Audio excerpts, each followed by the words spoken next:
Hi, everyone. Good evening. It's a pleasure to be here. I want to thank my colleague Doron, who just spoke to you, and Olga from the National Library. For me, it's much more enjoyable to teach if your cameras are open. So whoever feels comfortable with that, please do so, but you don't have to, obviously. I do want to point out that tonight is Yud Tet Kislev, which is known in the Hasidic world today largely because it's the day that the Alter Rebbe, the first Rebbe of Lubavitch, Reb Shner Zalman Miladi, got out of the Tsarist prison some 200 years ago. But it's before that was also an important date because it's the yortzeit of the Maggid of Mezrich, one of the most important students of the Baal Shem Tov. And so I just want to note that as well, that it's a very important night in Hasidic world for at least two reasons. Okay, I want to share my screen with you, and then I'll begin. So give me a second to do that. I know that there's not a whole lot of reason to talk about Rebbe Nachman anymore. He's so famous in the whole world, but nonetheless, I will take a couple of minutes to give some background. We're going to be studying a story that was told by Rebbe Nachman of Breslov. I don't want to say anything more about the story yet. Rebbe Nachman was born in 1772. He's the great-grandson of the Baal Shem Tov, the first Rebbe of the Hasidic movement. And he died in 1810 at a very young age of tuberculosis. He had a short and stormy life, including a seminal visit to Eretz Yisrael, to the land of Israel in 1798, where he stayed for about 6 months during the Napoleonic Wars, which changed his life very dramatically. His main teachings are recorded in the book Likutei Moharan, which the first part he wrote, and the second part was edited by his student Rabbi Natan of Nemrov, that we'll speak about more in a moment. Towards the end of Rabbi Nachman's life, the last part of his life was spent in Uman in the Ukraine, which is very famous today because of the great pilgrimages that go there all year round, but especially on Rosh Hashanah. Towards the end of his life, Rabbi Nachman stopped teaching Torah in the conventional manner and began teaching Torah via stories. The main stories were collected in the book Sipurei Masiot, the book of stories of events, so to speak. And they differ radically from most Hasidic stories. Generally speaking, when we speak about Hasidic stories, we're talking about stories that are told about the tzaddikim, about the great rabbis, about the miracles they did, about the chesed that they did for people, about their great prayer, etc. Rabbi Nachman's stories, Sipurei Masiot and others, such as the one we'll learn tonight, are not about rabbis by and large. They're read basically like bizarre fairy tales.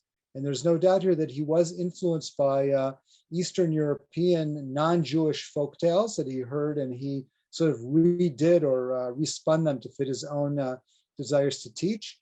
And these stories could be understood on many levels, from a simple shot or simple meaning level, which we can learn from it something basic for our belief in God or our way of serving God, to the deepest Kabbalistic mysteries. So one of those stories, not one of the main collection, we'll be studying tonight, and we'll come back to that a little bit later, okay? So, and as Doron said, please, if you have questions or comments, write them in the chat, and in the end we'll have time for questions, or I'll try to relate to what you have to ask me or what you have to say. I want to start actually by learning a theoretically strange source, because it seems so different from what we're going to be studying in just a few minutes. But I want to actually begin with the Shulchan Aruch, the main code of Jewish law authored by Rabbi Yosef Karo in Tzfat in the 16th century, because I think that it's going to set a background for this story, as we're going to see in a moment when we begin the story, or not in a few minutes, because we have one other source first after the Shulchan Aruch. The story is either takes place on Hanukkah, or is about Hanukkah, or was told on Hanukkah, or all of the above. But we need a little bit of context to see how it's going to relate to Hanukkah, because it's very subtle in that sense. So I want to begin by actually studying with you a short section from the Shulchan Aruch, the Code of Jewish Law, from Orach Chaim, chapter 671. beginning with Hey, paragraph 5. Now, all of the sources that we'll read tonight, including the story, I will read in Hebrew and translate as we go along. So, and I'll try to do it at a reasonably slow pace. Okay, so the Shulchan Aruch begins. This is about where to put your Hanukkiah. Okay, B'ezrat Hashem, next week it's going to be Hanukkah, and or in a little bit more than a week, and we're going to be lighting the Hanukkiah. And sorry, a little bit less than a week from yesterday. Okay, and where do we put the Hanukkiah? So the Shulchan Aruch starts as follows: Ner Hanukkah manicho al petach hasamuch l'reshut rabim mibachutz. The Hanukkah candle should be placed at the entrance. You'll notice that I've bolded the word petach, or entranceway, all through this section. It's very significant for our story. It should be placed on the entranceway, which is next to the Reshut Rabim, next to the public domain on the outside. This is related, of course, to the idea of what's called Pirsume Nisa, Pirsum Hanes, that part of our goal with lighting Hanukkah candles is to publicize the miracle of Hanukkah, be it the miracle about the oil burning for 8 days, or the miracle of the victory over the Greeks. Okay, but either way, we like to do it in a public way. So let's go on. Im habayit patuach l'reshut rabim minicho al pitcho, v'im yesh chatzer lifnei habayit minicho al petach hachatzer. If the house is open to the public street, put it by the door. And if you have a yard in front of your house, and the yard opens up, or a courtyard, to the street, then put it on the entrance to the courtyard. And those of you that live in Israel know that it's very common in Eretz Yisrael to actually light Hanukkah candles outside in a glass box, either outside of the front door, or people that have a yard often will put it at the entrance to the yard to maximize the publicity. If one lives upstairs and doesn't have an entranceway directly to the outside street, put it in the window, which is near the public domain, which is the main practice out of Israel, I believe, still, to put the Hanukkiah in the window, which is another kind of petach. It's another kind of entranceway facing the public domain. As we'll see in our story very shortly, a lot of things are going to happen at the petach. Okay, and the petach is also, I'll say already at this point, is a place which is very significant because it's the meeting place of the inside and the outside, the meeting place of the home and everything that's outside of the home. Let's read a little bit more and then we'll come back to that point. Zion, the seventh halacha. Mitzvah lanicho b'tefach hasamuch lepetach mismal. If you put it in the doorway outside, you should put it within a hand's breadth of the doorway on the left side. When you face the door to go in, it should be on the left side. Why the left side? Kidei sheteheh mezuzah miyamin v'ner Chanukah mismol. So the mezuzah will be on the right side of the door, and the Hanukkah candles will be on the left side of the door. So a person will be surrounded by mitzvot. If for some reason there's not a mezuzah on the right side, then the Hanukkah candles will be on the right side, which is the place where a person tends more to look. It's the more obvious place. It's the place that we give more importance to. By bringing in also the mezuzah here, we know that mezuzah, at least in the more Kabbalistic tradition, one that bothered the Rambam very much, is seen as a kind of a protection of the house. It's a mitzvah, that's true. That's its most important function, to fulfill the mitzvah of the Torah, to have a mezuzah, but it also is seen as a protection of the house. And why is it there? And even if you don't view it as a protection in the sense of an amulet or a superstition or something like that, it comes at the point where you have the meeting place between the inside and the outside. And that is a lot of significance. Inside my home is considered to be the place of holiness. It's the place where we're in control. It's the place where we feel safe. It's the place where we can determine who comes in and what comes in. And the mezuzah is our reminder when we go out of the house, what to be careful about when we're out there in the whole big wide world. And when we come back into our house and we maybe think about it, that moment that we kiss the mezuzah, what do I want to bring in with me from the outside world? Maybe not everything I came in contact with today at school or at work or in my other interactions is something that's really proper to come into my sacred space. So I want to leave it at the doorway. So the mezuzah is a reminder of the nexus between the holy and everything else that's out there that maybe is potentially holy, but maybe should be left for now. And the Hanukkah candles can also serve a similar purpose. So I want to go into that more deeply now, not yet the story. Rabbi Dr. Leshem, Yes. I see the screen share very well, but some people are not seeing it. So maybe can you kindly stop share and share again? Maybe that'll help. I see it perfectly. And whoever doesn't see it, if you don't see it once Zvi reshares, please check your internet connections. So how do I stop sharing it? Or should I just do a new share? I stopped your share and please reshare. I hope that's better. Can we make it bigger? Yes, it looks perfect here. Please, whoever can't see it, make sure your connections are okay. A lot of people can see it, so should be okay.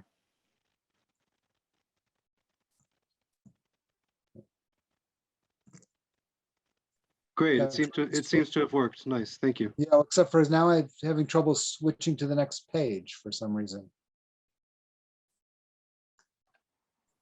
Stand on the document. Here we go. Okay, here we go.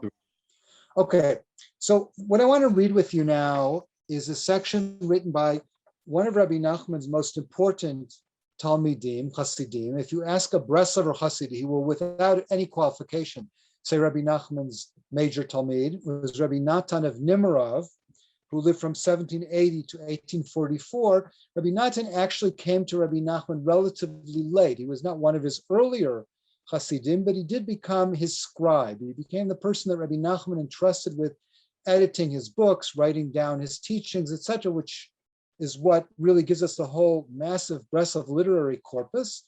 And after Rebbe Nachman died and Rebbe Natan, after some struggles, became the leader of the Breslov Hasidim, he's the person who really brought together Breslov as a post-Rebbe Nachman institution, which continues until this very day, very much to his credit.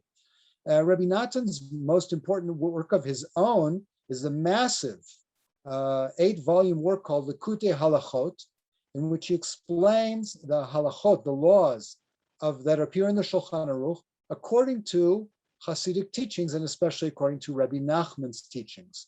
So I'd like to learn quickly through one section from Likutei Halachot from Hanukkah, from the second section, Bet, and we'll see that this will very much continue the theme that we saw about the idea of the petach, of the opening, or the gateway, or the nexus between one reality and the next, between the home and the outside world. And this, I think, will be very much give us the introduction that we need to get into our story. So here we go.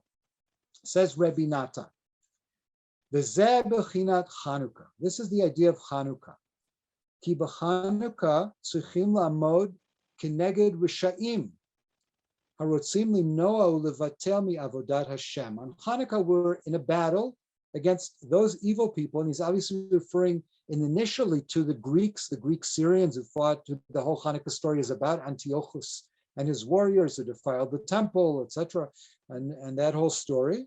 But in a spiritual sense, it could go on throughout the generations, even on a personal, individual sense. Hanukkah is about doing battle with those negative forces that want to prevent us from serving God. Vanu tzuchim litgaber v'la'amod kinegdam. We need, here I'll show you, I can show you with my pointer where we are. We need to be strong and fight against them. V'efshar la'amod kinegdam ki'im al yidei koach hatzadik kanal. The only way to really fight against them is through the power of the tzaddik, of the holy Rebbe. I don't want to get into this now. I really don't. As everyone knows, in the world of Hasidut, the idea of a tzaddik, of a spiritual leader, who's the leader of a Hasidic court, is very, very central. It's also very controversial and difficult sometimes for modern people to understand. And it's very, very prominent in Breslov Hasidut. In other Hasidiyot, it's less so, but in Breslov it's very strong. But I know it's a minor, very minor theme here, so I'm not going to get caught up with it for now. Now we get to the more significant point. V'zeh b'chinat ner Hanukkah, ki tzadik nikra or. This is the idea of the Hanukkah candle because the tzaddik is called light. Okay, what can the tzaddik do, or what do we, as being tzaddikim in a sense by lighting Hanukkah candles, need to do? Kitzuchim lereid letoch hara shalahem l'shavro ulashpilo kanal. We need to go down into their evil, right? Metaphysically, symbolically, we always speak of evil as being low and holiness as being higher. So if we're going to battle against the forces of darkness, let's say, we have to go down to where they're found. V'zeh b'chinat ner Hanukkah lemata mi'asara tefachim b'reshuda rabim b'tefach hasamuch lepetach. So here he reveals to us something else about the placement of the Hanukkiah that we didn't see it. Not only is the Hanukkiah supposed to be placed by the petach, by the doorway, but there's also a halakha that the Hanukkiah should preferably be less than 10 tfachim, 10 hand breadths from the ground. As it's placed in a relatively low place, a place which is not a place you would usually put a light because it's too low to give light. And we know that in a way the purpose of the Hanukkah candles is not to give light in a physical sense. You're not allowed to benefit from their light. They're to give spiritual light. But now he goes a little bit deeper into why they should be placed so low. It says, Ki ikar achizata sitra achra, the main place where the forces of evil, the other side, have power, hula matam yud is under 10 tfachim. Ki me'olam, and now he quotes, he paraphrases the rabbinic teaching, me'olam lo yorda shchina mitachat la'asara.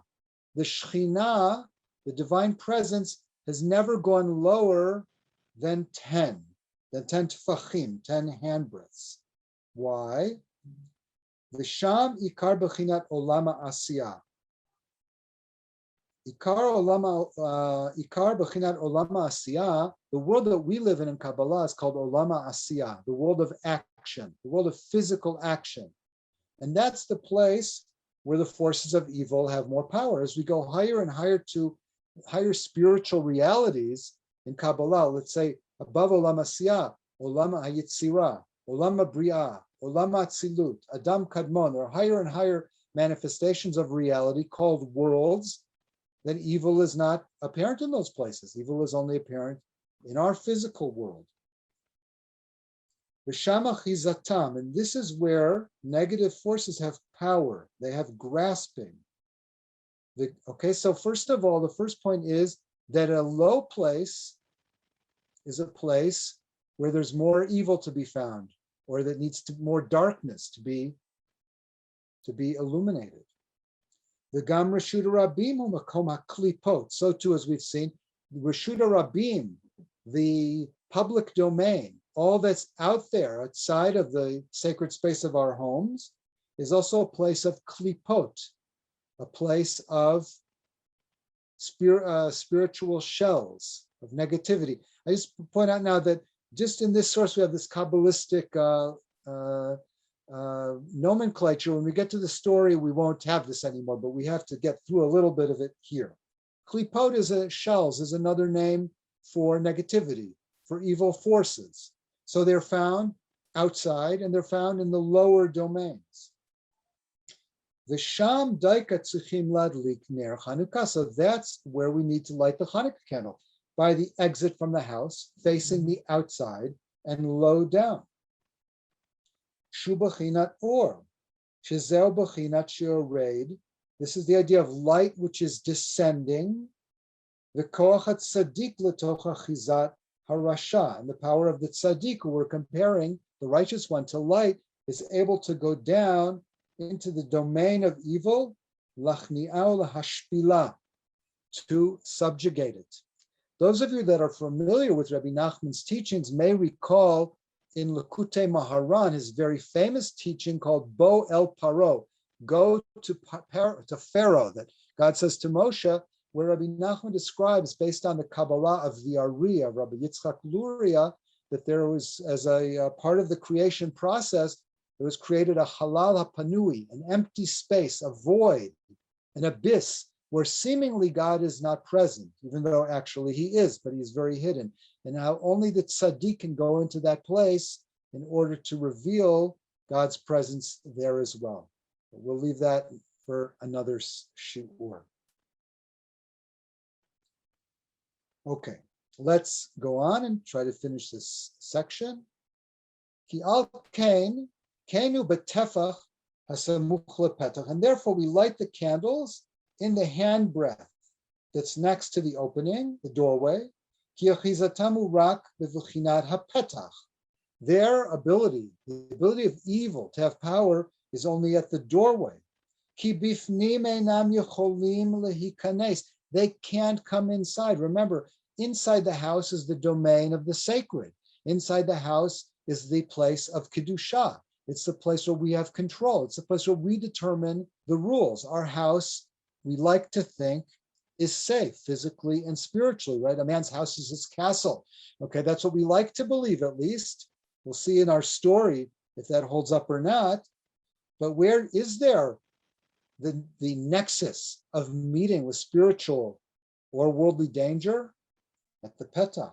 Rak etzel b'chinat hapetach, sham hem or vim linok, by the doorway, the negative forces are waiting in order to suck out the power of the holiness.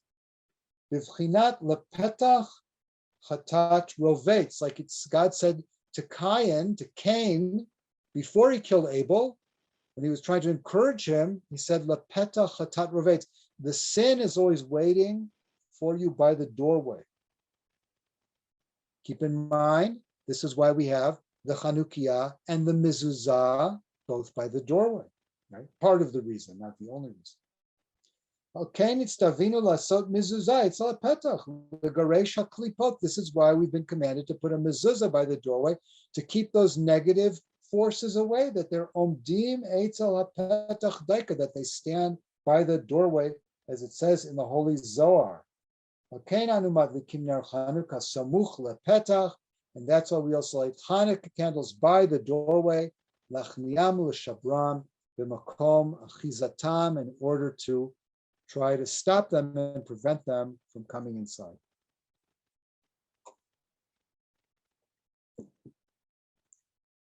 Okay, there's a lot to think about, but we're going to move on. Keeping in mind the main theme so far has been the idea of the petach, the doorway, the entranceway, as the nexus between the inside, the place of holiness, the place of security, and the outside, which is everything else that's out there that may be good, may be bad, may be indeterminate, maybe should be allowed in, maybe should be kept out. Maybe we need to go out there and meet it. Maybe we're safer in the house. Let's see what happens in our story.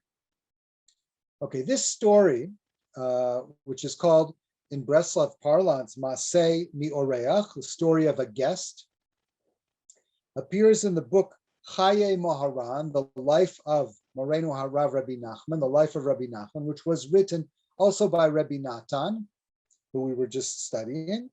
And one of the sections of Chaye Moharan is called Sipurim Chadashim, new stories. In other words, stories that were not included in Sipurei Ma'asiyot, in the main collection of Rebbe Nachman's 13 major tales. And there are many, many more stories as well. Professor Zvi Mark from Bar Ilan University has published a beautiful edition of all of Rebbe Nachman's stories in a critical edition. We'll come back to him as well. And this story, as we'll see in a moment, was told by Rebbe Nachman on the first night of Hanukkah, apparently in 1808, about a year and a half before his untimely death. I'm sorry, almost 2 years before his death. He died in Sukkot of 1810. The story, due to its bizarreness, as I think you'll see momentarily, has attracted a lot of attention. And amongst those who have written about it are Rav Shagar, Rav Yair Dreyfus, Rav Dov Zinger, Rav Erez Moshe Doron, Devorah Nov, and Professor Zvi Mark, whom I just mentioned, and we'll bring in little bits and pieces of some of their teachings as we go along. Okay? And as I said, the story apparently was told on the first night of Hanukkah in 1808, in the Hebrew year of Tav Kuf Samach Tet. The reason I say apparently is the first thing we're going to see is it isn't exactly apparent where the story begins. So let's let's read the first line, and we'll see right away that there are a lot of options of where the story begins. So the first line in a few words. I'll read it as a whole and then we'll break it up. Taf Kuf Samach Tet, Aleph to Chanukah, Achar Hadlakat Ner Chanukah Balayla, Oreach Nichnas Lebal Habayit, period. I'll try to translate just literally. On the first night of Hanukkah in 1808, after lighting the Hanukkah candle at night, the guest entered to visit the householder. Okay, the question is, how do we punctuate this line? Is it simply, this is about four options. It could be Taf Kuf Samach Tet. This story was told in 1808 or 1809. And then the story begins, on the first night of Hanukkah, after lighting the candles, a guest came in. Or perhaps we read it the following way. Taf Kuf Samach Tet Aleph to Hanukkah, period. On the first night of Hanukkah, on Taf Kuf Samach Tet, Rebbe Nachman told the following story. How does the story begin? After lighting Hanukkah's candles, the guest came in. Or maybe it's punctuated this way. Taf Kuf Samach Tet Aleph to Chanukah Achar Hadlakat Ner Chanukah Balayla. On the first night of Hanukkah in 1808, after lighting the Hanukkah candles, Rebbe Nachman told the story. Where does the story begin? Oreach Nichnas, a guest came in, which is where Zvi Mark believes that the story actually begins. What's the difference? The main difference is the following. If we start the story at Oreach Nichnas, then the story itself has no, as we'll see in a minute, has absolutely no specific allusion or mentioning of Hanukkah whatsoever. And all of the Perushim, all the interpretations that we'll give it about Hanukkah are only related to the fact that the story was told on Hanukkah. Whereas if we punctuate it earlier and say on the first night of Hanukkah in 1808, Rabbi Nachman told the story. What's the story? After lighting Hanukkah candles, a guest came in, and then the entire story begins with the fact that this story takes place after the Baal Habayit, after the householder lit his Hanukkah candles, and then he begins to have the adventures that we'll have in a moment. Okay. I'll just, before I continue reading, I'll just point out that Zvi Mark brings that there's another version of the story that it begins the following way. You don't have this, so listen up.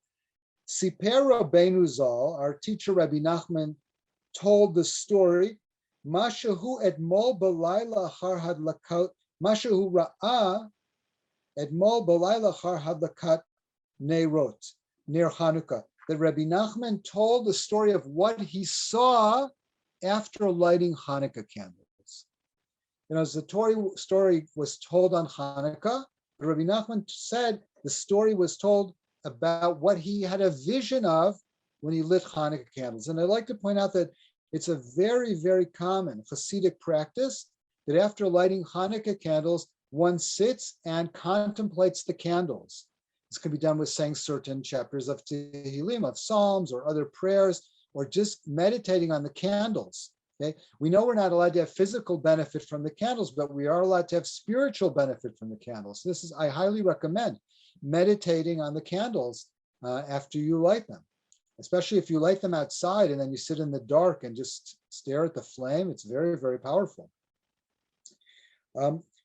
One way or the other, Rabbi Nachman presumably did tell the story on Hanukkah, and so therefore it presumably is about Hanukkah. even if it begins with Oreach Nichnas Labal Habayit, a guest came to visit the householder. So let's now begin the story. Okay. One night, maybe on Hanukkah. Oreach Nichnas Labal Habayit. So I'm down here at the bottom of the page. A guest came in to the householder. Okay? We don't know anything about either of these characters. These are the two main characters of this story. There's a guest and there's a householder, Bal Habayis. V'sha'ala Bal Habayit me'ayin parnasatcha. And he asked this householder, where is your parnasa come from? How do you make a living? Ve'shiv lo ein li parnasa kvu'a beveiti, rak mechiyati min ha'olam. He responded, I don't have a set parnasa, a set livelihood in my house. I get along by what's out in the world. So the first thing we understand about this Bal Habayit, although on the one hand, he's going to seem to us momentarily as kind of a bourgeoisie, settled, middle class guy who's at home and everything is calm and under control. On the other hand, the first thing we're told is that he doesn't really have a steady job. Okay?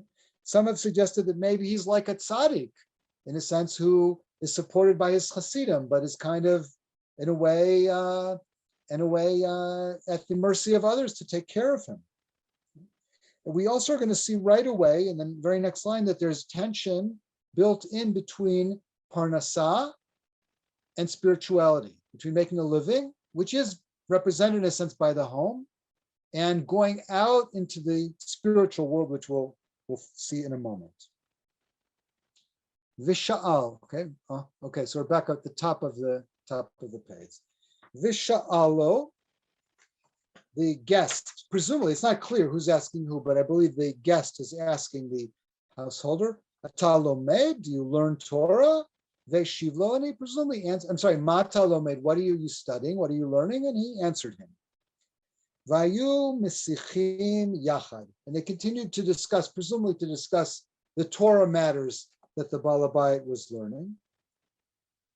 Ad shenichnasu b'toch sichad devarim hayotzim min halev, until they began to discuss things that were coming out from the heart. And everyone knows the famous quote that everyone thinks is in the Gemara, but it's really not. It's really post-Talmudic.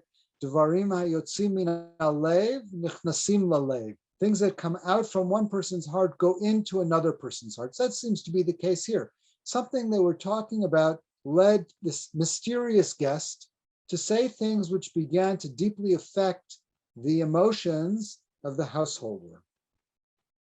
And it has a dramatic impact on him.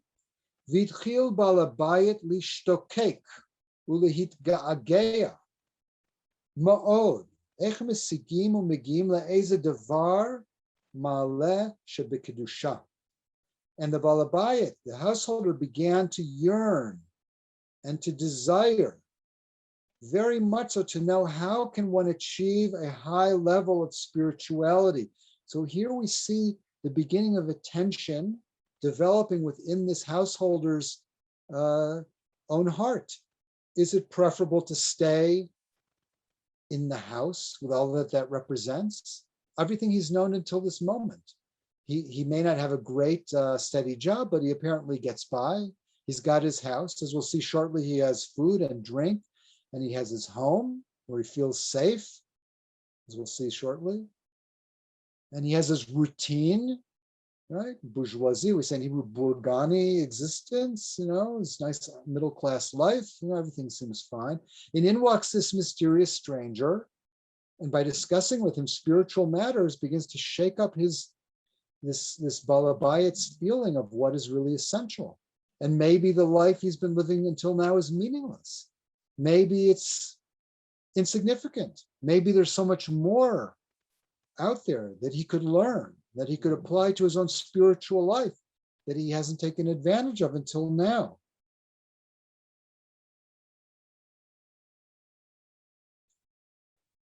So apparently he asks for spiritual guidance.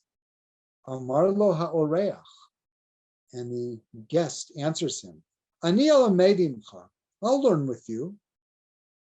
And now all of a sudden we have a very bizarre line.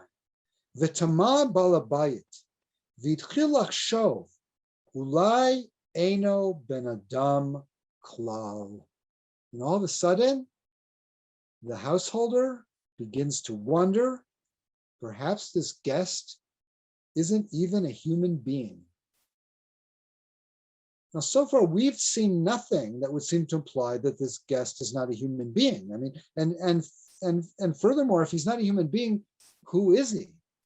I would say there's two main possibilities. I mean, he might be an angel, but I think as we're going to see, perhaps the balabayas, the householder, is afraid that maybe he's a shade, maybe he's some kind of demon. Not clear, but it's a very bizarre comment. You're having a conversation with someone and you start to say to yourself, maybe this isn't really a human being. So obviously, whatever is going to happen from now on, we know that from this point on, the Baal Habayit is suspicious of his guest. Is it justifiable for him to be suspicious or not? That we'll have to go on and find out. But he's already concerned that something very, very strange is going on. However, he looked again around him. And he sees that this guest who a moment ago he suspected of maybe being a demon is schmoozing with him like a regular person. So apparently he is a person. As soon as he decides that he's a person and not some kind of a supernatural being, he begins to deeply believe in his spiritual powers. He begins to see him as a Rabbi, as a tzaddik, as his personal spiritual guide. Vitchil tekef likoro Rabbi. He right away starts to call him Rebbe. Now we'll see shortly that this is not something that the guest apparently is so fond of. He apparently isn't so happy, as we know, many Rebbes and many teachers and many Rabbanim, many rabbis and Rebbes and Tzaddikim are not always so happy with the kind of attention that they get from their students or Hasidim or followers. It's a very complicated relationship. And we'll get into that a little bit at the end of the story, but we'll see right now that it's not so easy. And in a way, if we think that the Rebbe or the Tzaddik has it made, it's also in a difficult, complicated situation. In any event, let's go back to our householder. Our householder has decided that this guy is going to be his Rebbe. And he begins Likoro Rabbi, starts to call him Rebbe, but that's not enough. He continues to give his Hasidisha praise to his new tzaddik and says, V'amarlo, he says, Kodem kol ani mevakesh lilmod mikem ech litnaheg bikvodchem. The first thing I want you, and he speaks to him in plural, which is of course a very respectful kind of way of speaking, the royal you, so to speak, is I want to learn from you how to give you proper respect. I don't mean to imply that I would do something against your honor, to dishonor you, God forbid.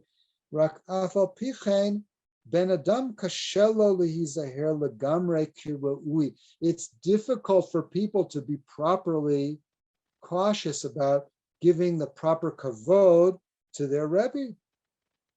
And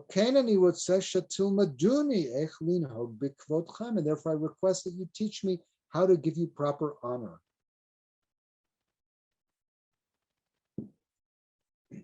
Ve'shivlo, the guest responds, after this long speech of honor from his new chassid, the guest responds, Heshivlo, Kate Enli Panai, I don't have time for this anymore. I'm busy. Some other time I'll come over and teach you that.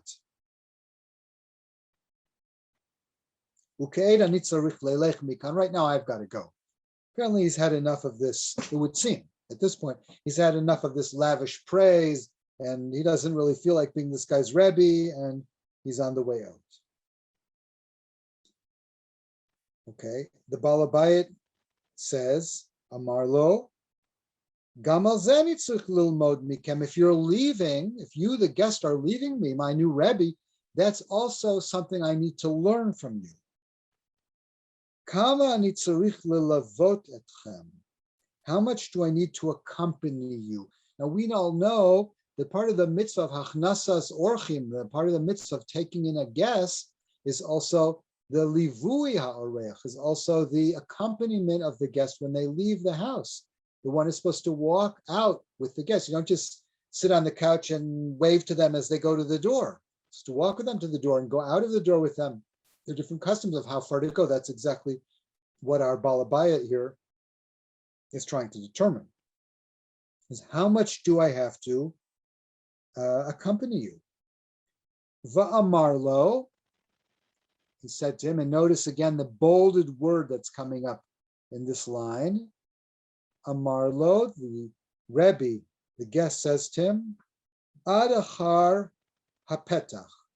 You have to take me until outside of the doorway. Keep in mind everything we've learned so far. The doorway, it's a dangerous spot. That's the nexus between that which is inside the home, the sacred space, which is presumably safe, a safe space, and all that which is out there, which is a place of spiritual and perhaps even physical danger. It's a place of the sitra achra, of the other side. It's a place of the chitzonim, of those external forces. It's the place of the klipot, of those shells. It's a place of darkness, certainly at night in those times. On the other hand, perhaps as long as one stays in their comfortable bourgeoisie living room, sitting on the couch, right, watching TV, even learning Daf Yomi, maybe they're stuck. Maybe there's something out there that's important. Maybe the true spiritual message can only be gained if one is willing to take a risk. So what should our Balabayit do? What would you do? Would you go out the door with this mysterious guest? A guest that just a few moments before our Balabayit thought maybe was a demon, although now he's decided that he's his Rebbe? Not sure. Vitchil lachshov, the Balabayit again begins to think it over. Ech etzeimo. How can I go out there with him?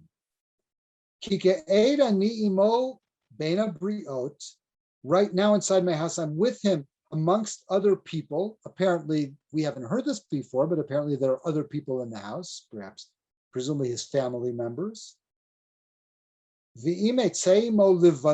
if I go outside with him, just him and me, mi yodea mihu, who knows who he really is? Is his fear justified? We'll find out. I would say that's one question.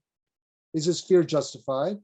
Another question is he really so safe inside the house as he thinks he is? Not clear. Let's go on. V'sha'alo v'amarlo yeshli pachad l'tzeit imachem. And he went on and even said to him openly, I'm afraid to go outside with you.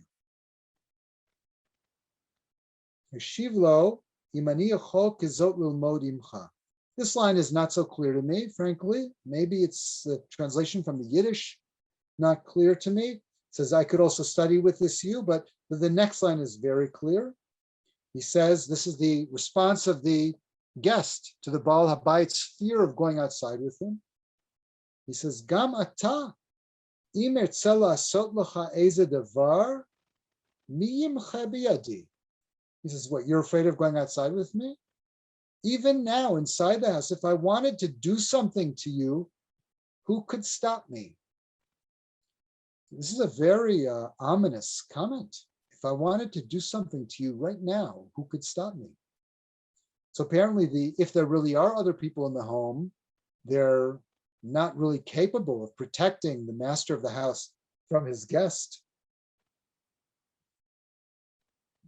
If I want to do something with you now, to you now, who could stop me? So you think you're safe in your own home? You're not safe here. You've already let me in. I already have power. I already have control over you, perhaps. Now, we'll see this may or may not be true because the real adventure only begins when he goes outside. Inside, nothing really happens.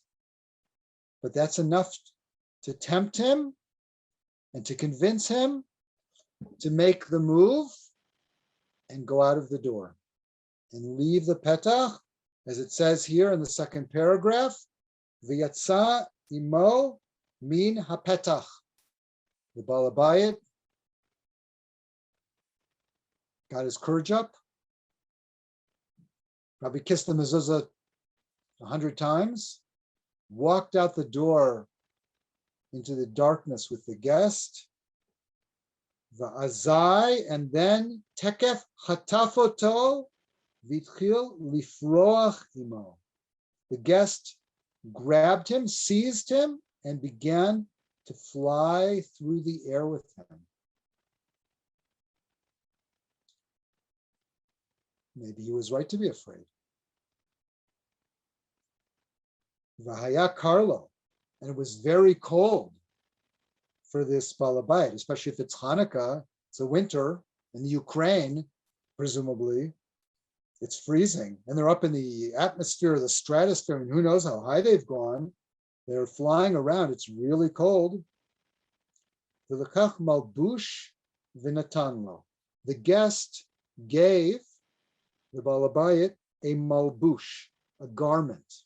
I just want to point out here that, as we'll see later on, the word malbush is, which literally means a garment in Hebrew, like a beged, also has a lot of Kabbalistic allusions. A malbush is an externality, an external garment, which can enclothes something more spiritual, more pnimi.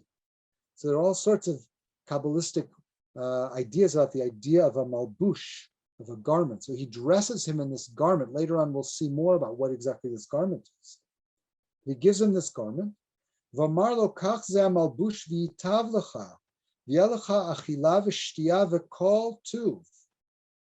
Take this garment, and everything will be fine, and you'll also have food and drinks. Apparently, while he's flying around, apparently he puts on this garment, and in the pockets are magical sources of food and drink. So while he's flying around, now comfortably warm, he's also able to eat and drink. And we don't know how long they're flying around. And he says, you'll have kol tuv, you'll have everything that's good. That could be physical, it could be spiritual, it could be both. And now he says something interesting. This is still the guest, the one who the kidnapper, adds the following 4 words, v'teshe beveitcha ufarach imo. And you'll sit in your house and you'll fly with this garment. As I'm giving you a garment, put it on, you'll be warm, you'll have food and drink, you'll feel good, and you can go back to your house and fly with the garment. Now, it's not clear what that means.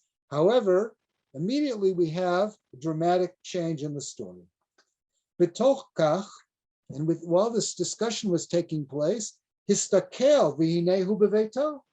The Baal Habayit looked, and he was in his house. Now, we're going to see in a moment of this word histakel, to look, presumably a deep looking, a serious, not just a quick glance, but a serious, mindful perception changes reality. Okay? This is the ability of perspectiva, of one's perspective to determine one's reality.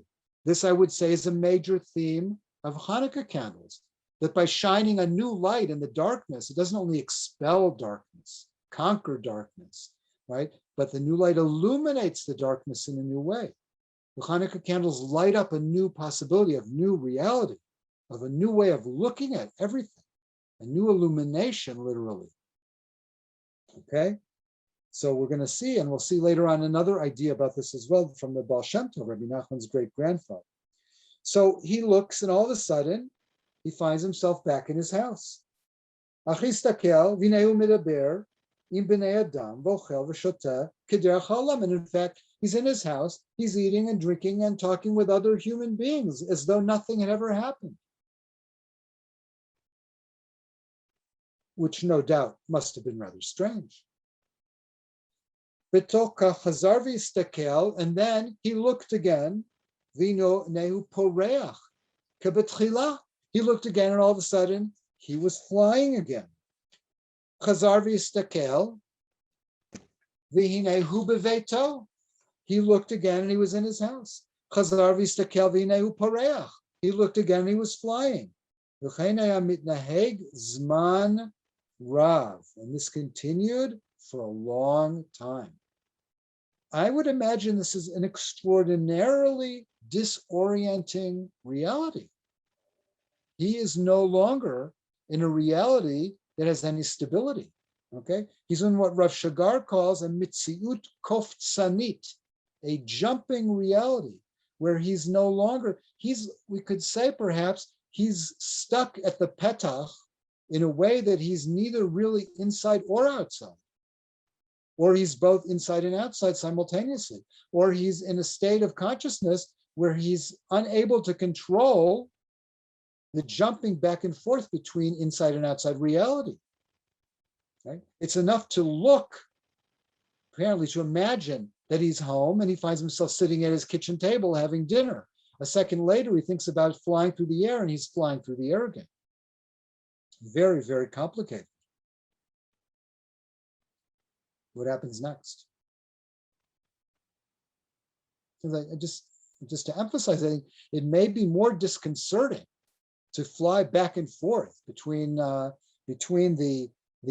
two different realities than it is to have been kidnapped and taken on an airplane ride without an airplane. Let's go on. Ahar kach, horidoto ben shnei harim bagai. Then all of a sudden he was flying, and the guest lowered him, gave him a parachute. I think the malbush can probably be also a parachute. And he landed. He was placed in a valley between two mountains. Perhaps this represents a kind of rebirth, this kind of a I think perhaps of a emergence from a womb imagery to be in a valley between two mountains. And he sees a book, Vayubot Sirufei Otiot, and in the books there were letter combinations. Azach hu Dalit. Azach is Dalit. Dalit is sometimes refers to Hashem. Sometimes the same. Most of us, we write Hey with a slash to mean Hashem, to mean God's name. In many Hasidic books, it uses Dalit to be one step even further removed from God's name. But the truth is, it's not clear what Azahu Dalid means. It's not a known letter permutation of one of God's names.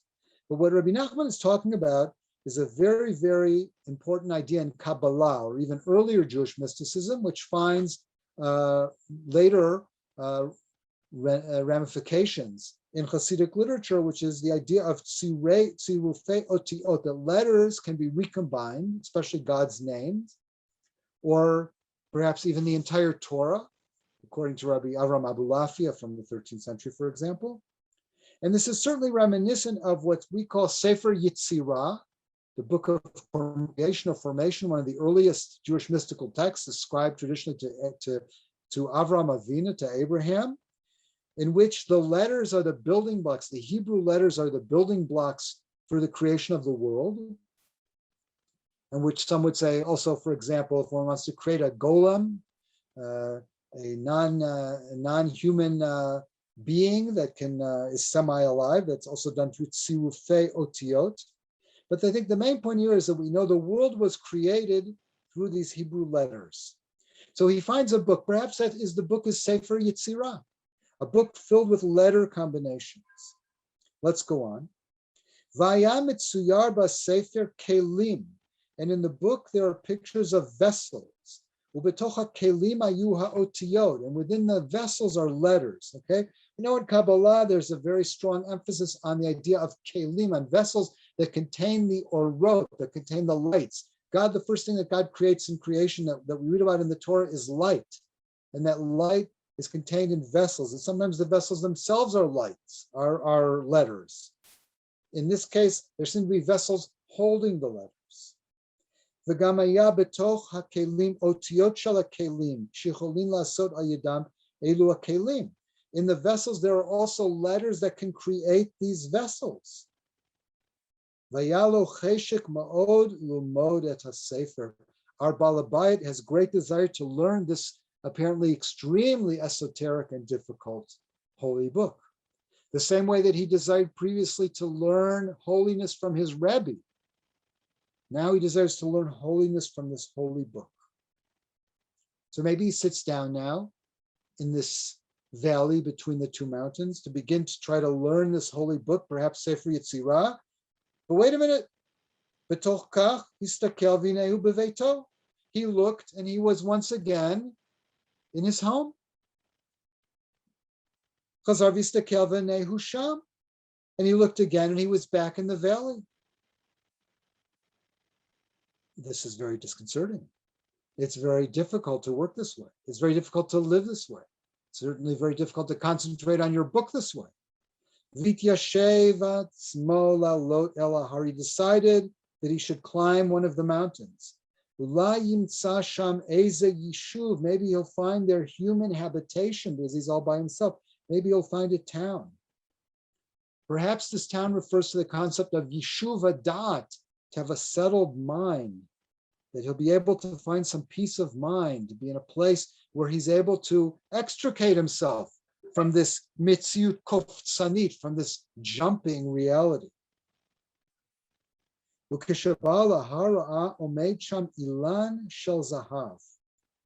got to the mountain, he saw a tree of gold, imanafim shel zahav, with leaves of gold. What is this tree? Perhaps it's the tree of life, Eitz HaChaim. Perhaps it's Eitz Hadat Tov Ra, the tree of good and evil in the Garden of Eden. Perhaps some have suggested, I believe Rav Shagar, it's the Eitz HaSfirot. It's what we call the tree of the Sfirot, of the divine attributes. V'alanafim tuyim kelim, k'mo elu kelim hametzuyarin b'sefer. And in fact, hanging from the tree, from the branches, were vessels, just like the vessels that he'd previously seen in pictures in the book. Ubetocha kelim ayu kelim, shal yadam osim elu kelim. And within the vessels, there were vessels. I think it just seems to me, I don't have another manuscript, that it should say betocha kelim ayu otiyot, that within the vessels there were letters to which you create the vessels. And as the tree becomes kind of an actualization, an actual more real-life manifestation of the book he'd been reading. He wanted to learn the book, and now he's actually stumbled upon an actual physical manifestation of what he'd read about in the book. He wanted to take those vessels, but he was not successful.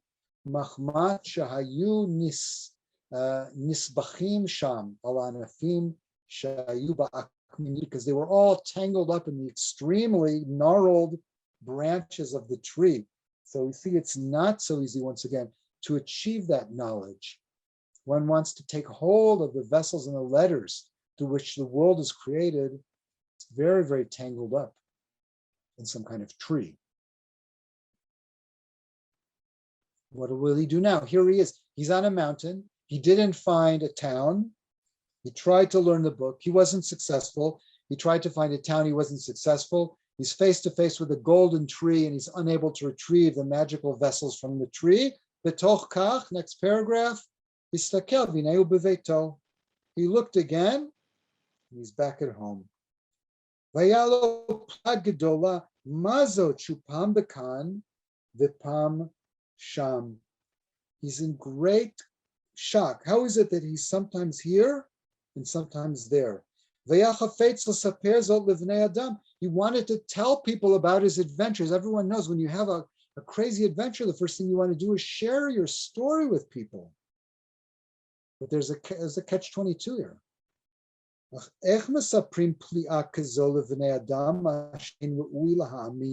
How can you tell something to people that's unbelievable, that they won't believe, that it's supernatural, a mystical experience that even if one is capable of finding the words to describe it, which is not always possible in mystical experiences, who's going to really believe you? Maybe he'll be locked up in an insane asylum if he tells people this story. He now has, as a result of his spiritual, mystical experience, this is Rav Shagar's insight, achieved a state of zarut, of strangeness. He's no longer at one with normal people. He doesn't feel at home with regular people. He can't discuss his new spiritual state with them. He may not even feel at home with himself anymore. He's not comfortable even with himself where he used to be. The problem is, Rav Shagar says, at this point, he can't really go back.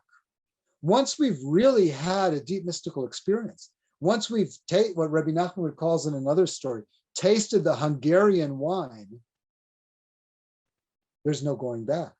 He can want to go back to his bourgeoisie lifestyle of sitting at home and, learning Daf Yomi in the morning and, watching TV in the evenings. He can do that, but he can't. He'll never be the same again. He's reached a new state of consciousness which will not allow him anymore. He seems to be either inside, outside, or permanently at the petach, at the doorway. And now he looked out the window, keeping in mind the window we've seen is another form of the petach. It's where you light your Hanukkiah if you don't have a proper petach. He saw the guest. Now, he hasn't seen the guest in a long time. He hasn't seen the guest since the guest parachuted him down into the valley between two mountains. All of a sudden, he sees the guest coming. But this time he sees him in advance. The guest doesn't knock on the door and come in. He sees him already from the window. And he begged him to please come visit him. Okay?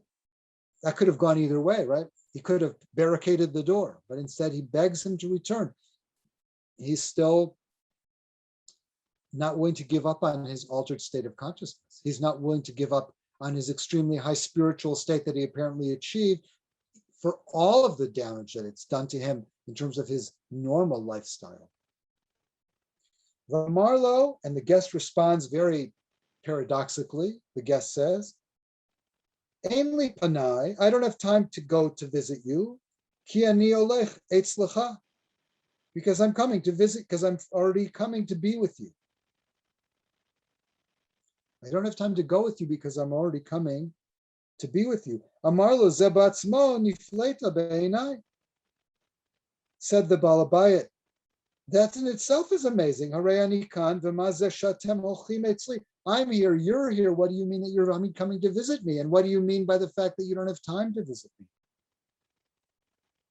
Here perhaps we see as well again that not only is the Balabayit, the Hasid, the student, the Talmid, not only is he live in a complicated and perhaps disturbing reality, but the teacher as well lives in a reality which is hard to define and which he seems to not have full control over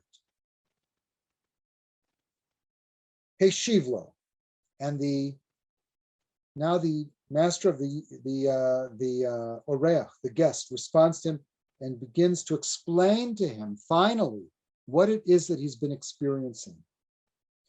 Heshivlo, B'shat shenitratzeta leilech imi lelevototi mina petach.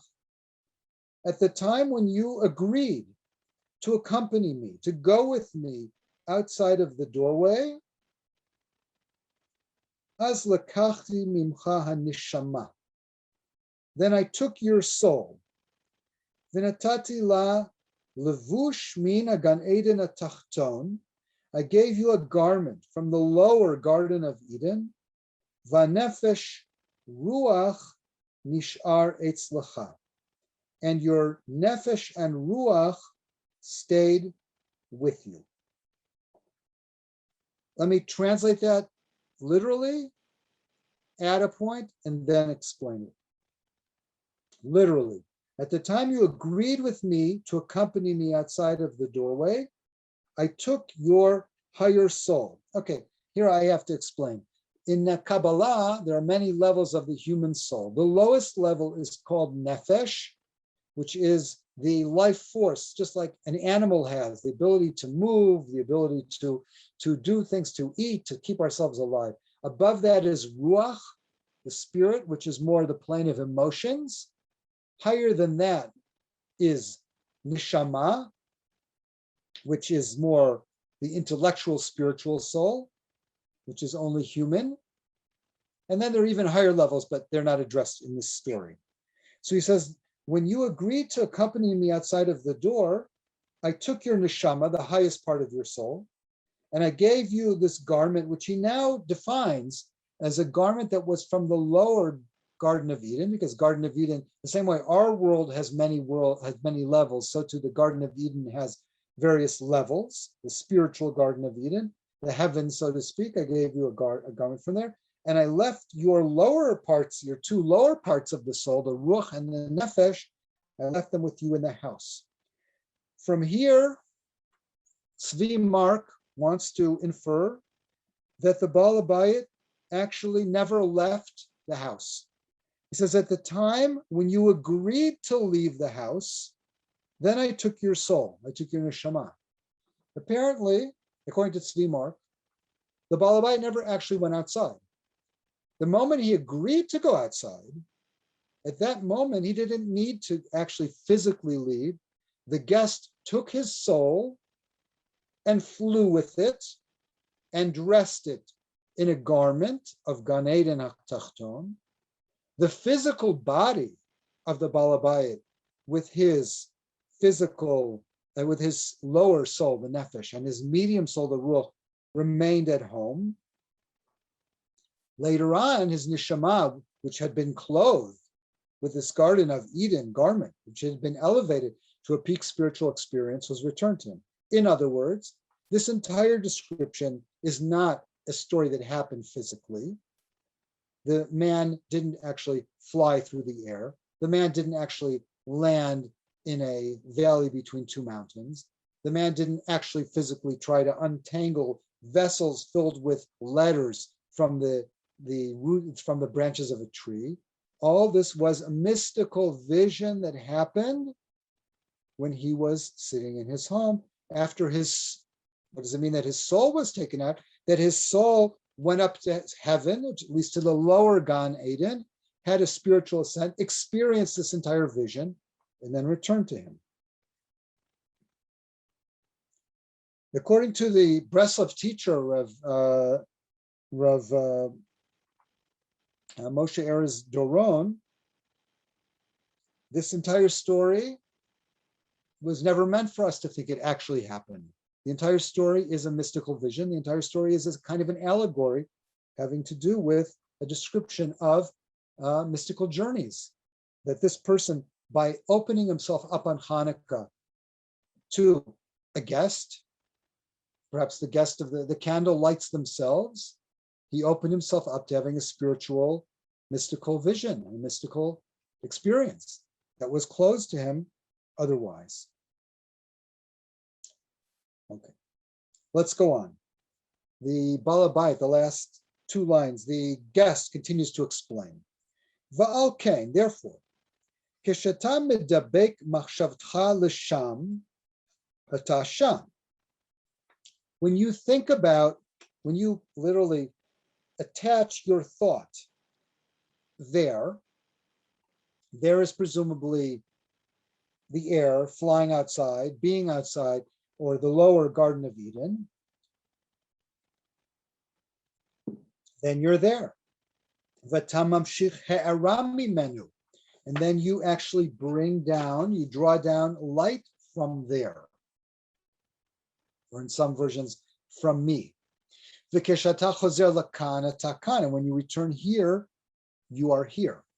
This relates to a teaching of the Baal Shem Tov, Rebbe Nachman's great-grandfather, which is quoted throughout Hasidic literature, which is "B'makom shel ben atam choshev, sham hu nimsa kulo." Wherever you think about, that's where you are. What's more important is my consciousness, more so than my physical body, in the sense that, to give common examples, if I'm davening, but I'm thinking about my work, so then I might as well be at work. I'm essentially more at work than I am at my davening. If I'm in one place and wishing I was in another, then I'm really, in a sense, in that place and not in the place where I am. So basically what's being described here is the new ability, which you can ask yourself whether you think this is a good thing or a bad thing. The new ability to quickly jump from one consciousness to another, which the Baal Habayit did not have before he sat at home and did his Baal Habayit thing, did his regular, average guy thing. This new ability that he's opened himself up to means that he can now, wherever he basically thinks about, he goes there. If he's concentrating on being at home, then he's at home. But if he lets his mind concentrate on being in, let's say, the lower Garden of Eden, then all of a sudden he'll be there. He'll be flying through the air, or he'll be in a valley between two mountains. He'll be face to face with a magical, mystical tree, or a vision of vessels containing letters. And he needs to perhaps to learn how to control, how to be able to calibrate and control these states of consciousness, and especially the transitions between them, so that he's not in such a state of constantly jumping from one to another. And the story ends the following way, with a quote from the householder, the Baal Habayit. Ve'eni yodea mi'eza olam hu. I don't know what world he's from. Mi'olam tov hu bivadai. He's certainly from a good world. And if he's not a human being, he's not a devil or a demon. He's certainly an angel. V'dayan lo nigmar v'lo nistayem. The story, says Rebbe Nachman, is not over and not concluded. Just make a couple of other very short points and open it up to discussion. Devorah Nov points out here, perhaps homiletically, that the Baal Habayit begins as kind of like a sufganiyah, kind of like a donut, a jelly donut that people in Israel eat on Hanukkah. He's very, very sedentary. As soon as he goes outside, he starts spinning like a dreidel, like a sivivon, constantly in motion. He has no set reality.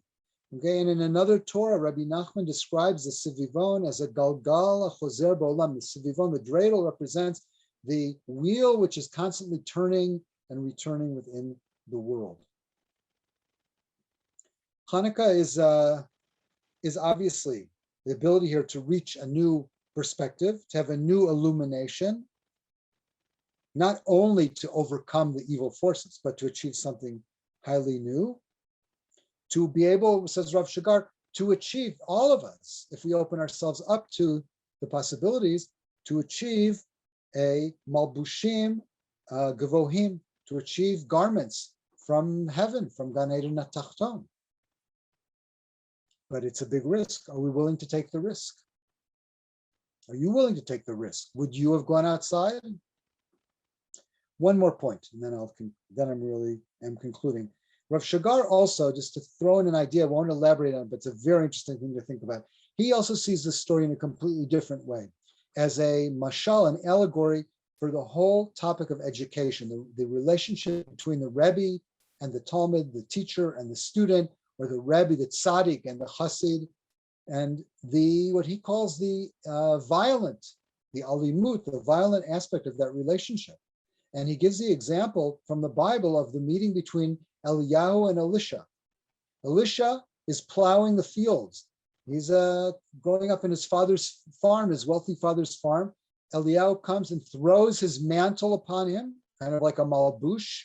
And Elisha at that moment understands that there's no turning back, that he doesn't even say goodbye to his parents. As he shechs, he kills the cows, the oxen that he was plowing with, which may be allegorical, and runs off with Eliyahu, and there's no turning back. And that very often teachers or rebbes have to realize how much influence they have on their students and followers, and how there's a certain violence in that, in a sense, in terms of the persuasiveness of it, whether it's desired or not. And Rav Shigar says, and I know that he himself felt this way, that the teacher is also in a bit of a trap here, from all the adoration of the students and from the danger that's involved perhaps in being too influential. So that's another whole different take on the story that's worthy of thought at another time. I would just end with the question for all of us to think about: if we were the Baal Bayit, would we have dared to step outside? So someone said that Elisha returned to Elisha wanted to return to to say goodbye to his parents, but Eliyahu made a comment that basically said, if you're going to go back, then see, it's not so important to you. And I think he doesn't leave. He doesn't leave, and he goes and runs off with him. It's there's a famous story which I can't understand, but it's kind of similar. Maybe there's a story that they tell that the Arizal in Tzfat once told his students that they were going to go away for Shabbat or something, and they said, "Okay, we'll just go home and tell our family." And he said, "Oh, that's it. Sorry, that would have brought the Mashiach, but you guys didn't move quickly enough," or something along those lines. So, someone writes, I thought Elisha said goodbye. Kibud avayim. I mean, you're absolutely right. That's what we would expect in a normal reality. But my impression is the radicalness of that story is that I think he doesn't. Let's see here. I wonder if the message is partly the host not trusting the teacher and cloak of protection keeps bringing him back home from the higher level where he could learn. Interesting point.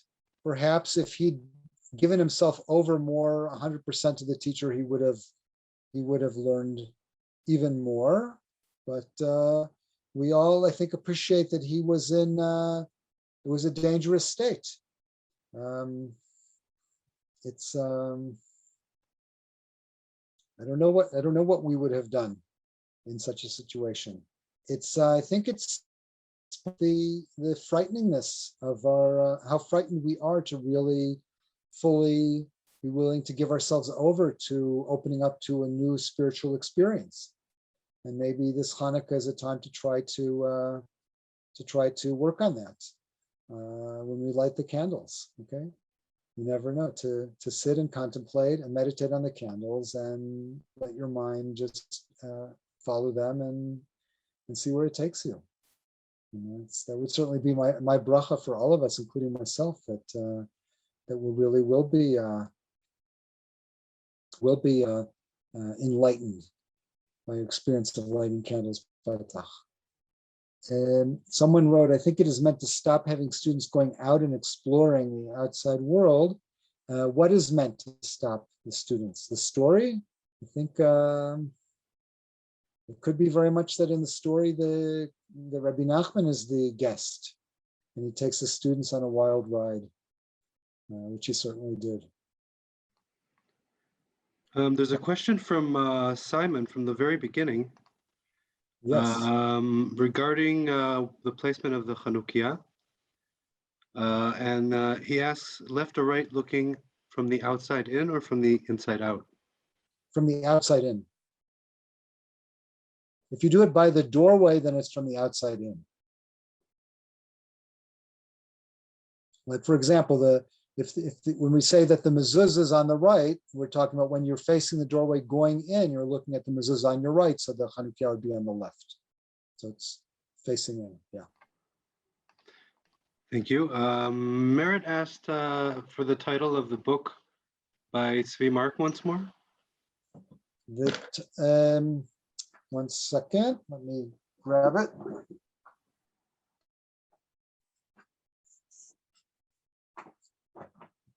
Zvi Mark has many books about Breslov, but this is the one I was referring to. It's Kol Sipurei Rebbe Nachman of Breslov,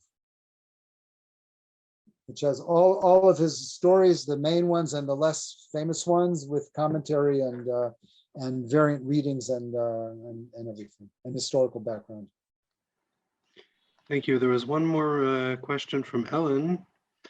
She wrote, Malbush interacts with the notion of klipa. They are able to be the same thing and thus also be mutual opposites? That's a great question. Thank you. Yeah, that is paradoxical.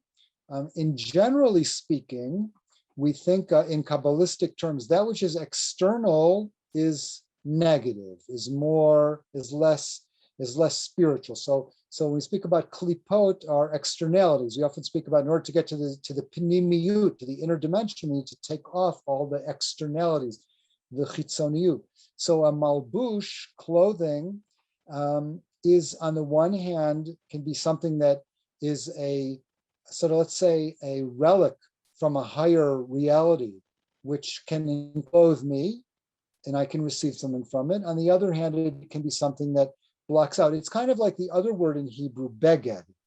Beged, which means clothing in Hebrew, is also related to the word boged, to be treasonous, to be treacherous, because clothing, on the one hand, is a way of self-expression, but it's also a way of hiding one's reality. And through clothing, I can hide my true identity, or I can express my true identity. That's a very Purim notion as well. So yeah, paradoxically, on the one hand, that which is external to me could be a klipa, something negative, which is cutting me off from a deeper reality. And on the other hand, it could be a malbush. It could be a manifestation of a higher reality, which I can at least relate to on the level of makifin, of some kind of surrounding lights, which I maybe haven't assimilated completely into myself yet, but they are around me and I have some level of access to them, which I think is the case in this story.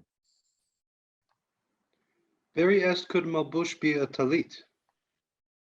A malbush certainly could be a talit.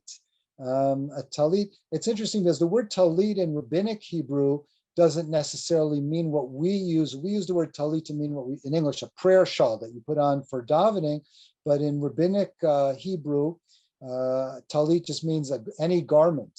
Like in the beginning of in the second parak in Bava Metzia that many people know, Shnaim ochzin batalit, two people are grabbing onto a talit and arguing over it. It doesn't mean a prayer shawl, it just means any garment. So, but yes, in this case, the malbush that he put on him certainly could be something like a talit. That's, it is a spiritual garment.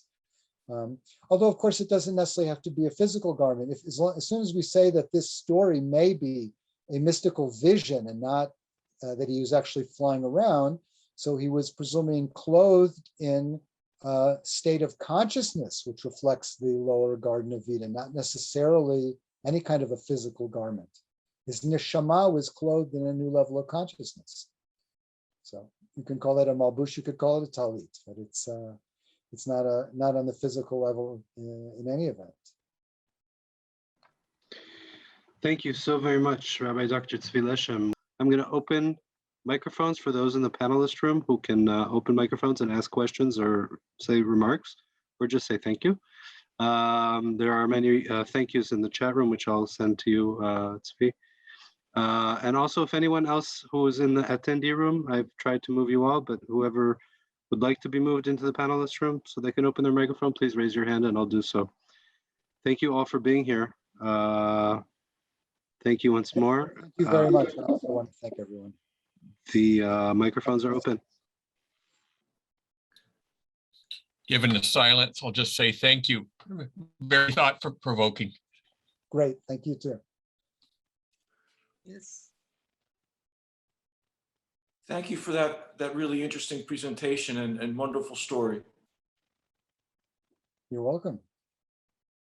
Thanks a lot also. I've got a question.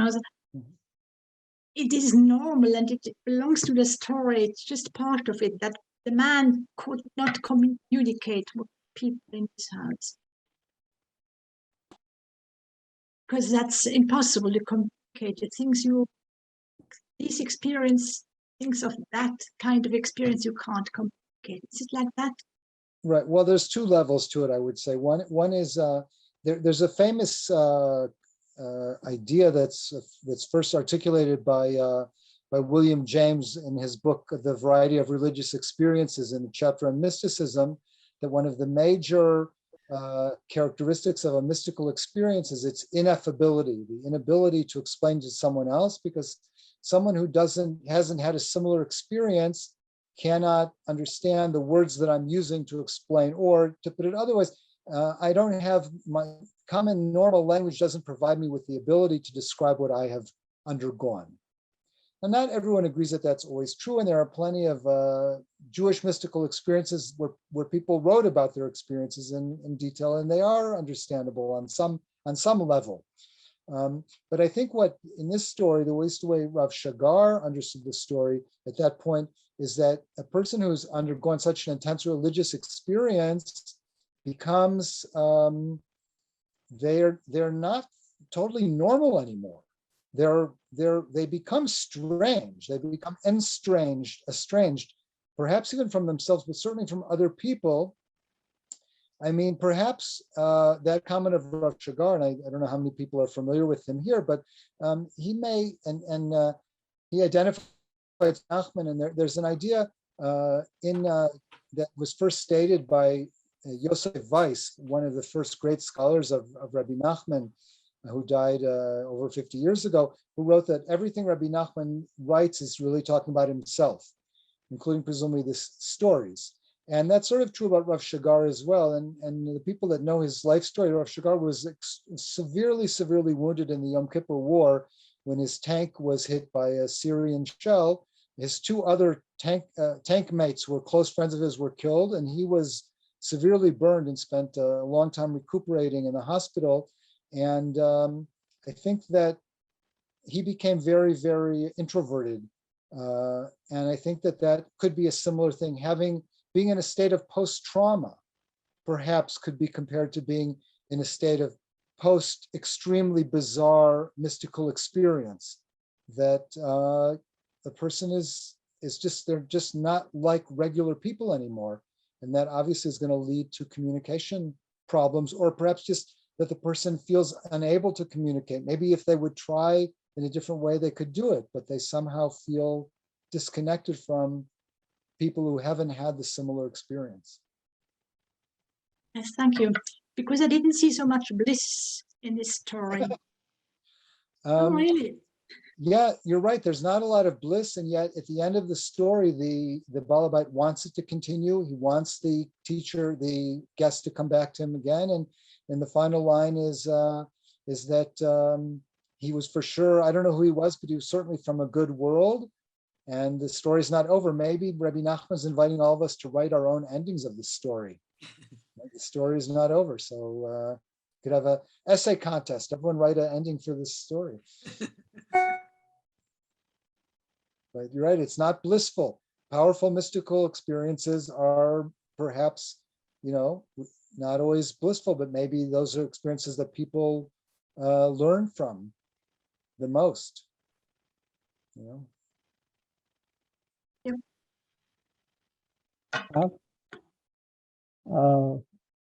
It seems that the Balabait knew that he should at least consider escorting the guest because he asks him, and yet I think it's a little bit stronger taught it to us in Torah, especially when the circumstance when a dead person is found in the field and it's between cities and we don't know who it is, where the wrongdoer came from. And one of the things we learned, I may be wrong in place, but one of the things we learned in Torah is that there is a possibility that we should be escorting our guests as far as necessary, at least, because there's an oath that the elders take that this didn't happen because we failed to escort the guest. Am I right? Do you think? Right. It's called the Eglah Arufah ceremony. Yes. That's understood by Chazal to mean that whoever didn't escort the guest properly out of town is the one who's indirectly responsible for their having been murdered along the way. Yeah, it's a very strong idea, the importance of accompanying the guests. Yeah, you have to go out and say goodbye. You can't just let them. You can't sit on the couch like when I watch them leave. Yeah. It's something I've always done. Yeah, and my parents always did. Right. And I've always, someone needed to get to 95. Okay, thank you all for being here. Once more, thank you, Rabbi Dr. Zvi Leshem. My pleasure. Happy Hanukkah to all. Happy Festival of Light. Thank you once again, and Laila Tov from Jerusalem. Good night. So, Thank you. Happy Toda. Thank you.